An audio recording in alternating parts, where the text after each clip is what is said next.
All right. So, what are the the characteristics? Amazing start of a rich investor, and what are kind of 7 things to know in order to get there, right? And so, where I'm going with this is a book review for Rich Dad's Guide to Investing, right, by Robert Kiyosaki.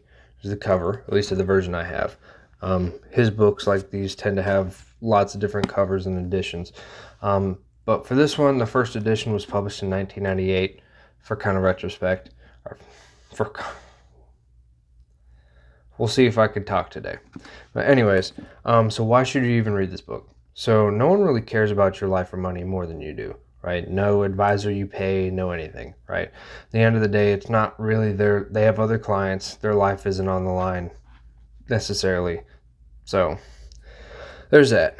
And the reason I bring this up is this book is kind of like the fundamentals of investing in general. Obviously, not specific necessarily to asset classes and how to do that, say like real estate. I did a video on Ken McElroy's book, ABCs of Real Estate Investing, and also his advanced guide along with that. And I'll put those somewhere in the corner at some point in the video for you guys, and those are also on the channel too. So it's not specific necessarily to a specific asset class. It's more of kind of the fundamentals of how to be that investor slash entrepreneur in general. Like how do you actually like build the business or the system for it. It's more of it being a system more than anything else, right? And so he has and explains the BI triangle in here, kind of like the business investor triangle, the different aspects of the business and what kind of holds it all together, right? And he has 5 different kind of aspects and 3 major things that hold it all together, right? And ultimately, and one thing that he talks about in here is don't be average, right? Just don't. And if there needs more explanation on that, you have a lot more videos and books to read or watch, right? Respectively. But anyways, so who is he in general? He's the author of Rich Dad Poor Dad.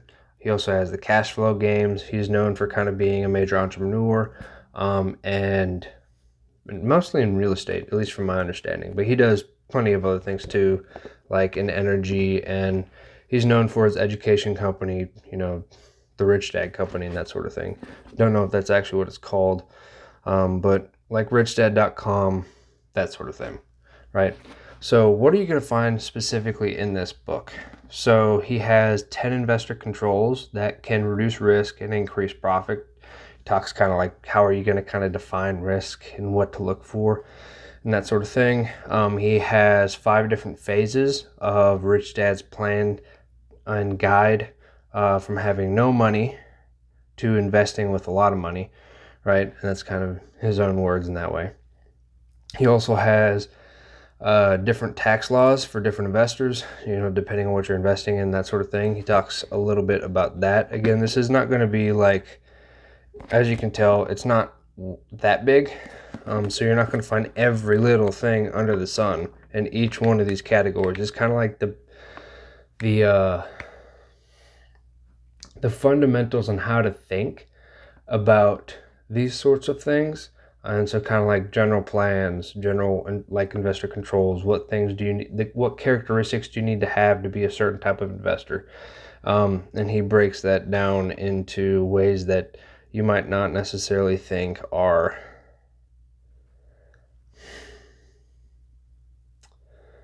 may not be the first way to come to mind. We'll say, yeah, this thing is just under 500 pages, which for some people that can be pretty beefy, but it's not like you're not going to find corporate tax law in here, right? Not in any form of depth. That's not what it's for. Something you also find is why and how a true investor will make money regardless of whether the market goes up or down, right? It's not purely a price play. It's the reasoning for why you need to be to truly understand the asset class of which you're kind of pursuing. and to truly be successful in there, right? It doesn't you can make money regardless of what the market itself is actually doing, right? You'll find ways if you truly understand how it works, right? And he kind of goes into why that's important and that sort of thing. He also talks about, for a different point, the difference between fundamental investing and technical investing, and has his own definitions for those respectively. He also gives 5 different types of top-level investors, right? Are you only accredited, just because you fit the criteria, or are you actually kind of like, do you know what you're doing? Are you sophisticated? That sort of things. And he has other types, right? And he goes more in depth on that.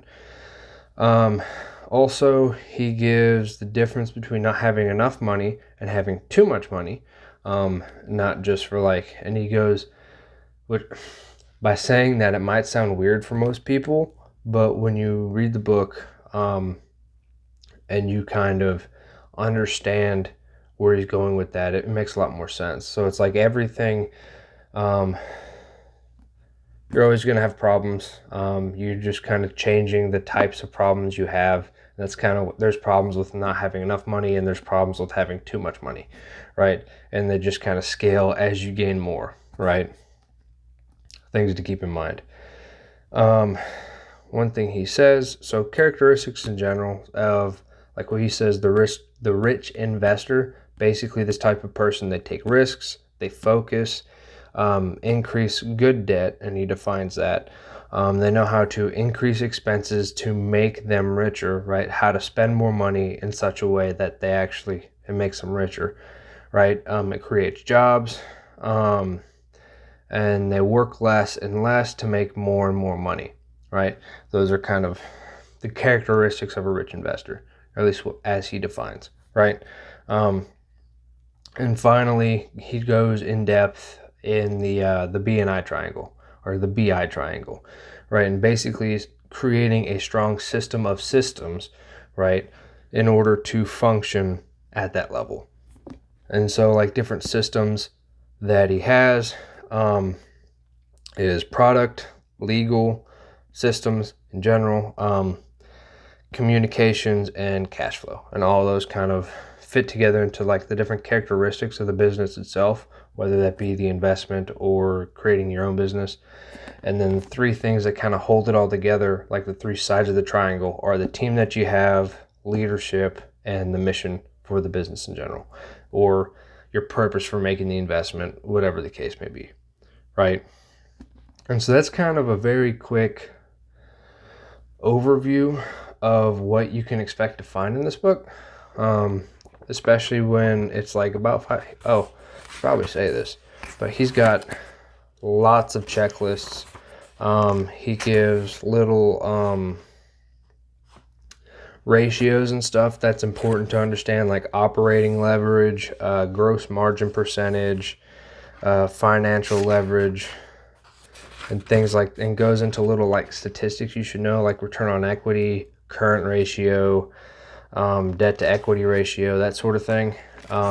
And he also has lots of pictures in this one, showing like personal financial statements, giving examples, that sort of thing. Lots of examples, lots of diagrams. Like, if you're a visual person, this is very helpful for you. And to kind of, I guess, give a teaser or whatever, a little bit more of, we'll just do the 5 different types of top-level investors that I alluded to earlier, which he defines as accredited, qualified, sophisticated, inside, and ultimate, right? And to get those definitions, I'll let you guys actually read the book. I'm not doing this for you. But anyways, that's what's kind of to expect in the book. And with that being said, I'm going to leave this one here. I will put a card to the cash flow quadrant review, which is another one of his books. And I'll also put a card to the playlist for all the other book reviews that I have. So with that being said, I hope to see you guys in one of those.